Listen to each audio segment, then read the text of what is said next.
In preparation for the slip and score method of gluing clay together, I'm going to show you how to make a little slip maker, which is a little pinch pot that will help you create and maintain slip that you can use in this process.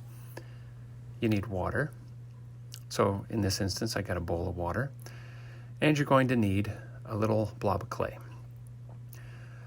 So what you do is you take the little piece of clay and you form it into a little circle. And it's got to be nice and soft clay. That's what you want to use. Then you shove your thumb in there and you just start pinching, turning and pinching to create a little teeny bowl.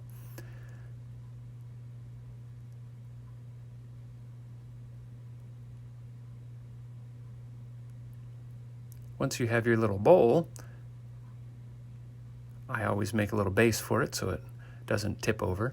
Then you take some of your water, you put water in there, and you let it sit. As you let it sit, the clay on the inside will turn into slip. And then you can just dip your fingers in there and use it.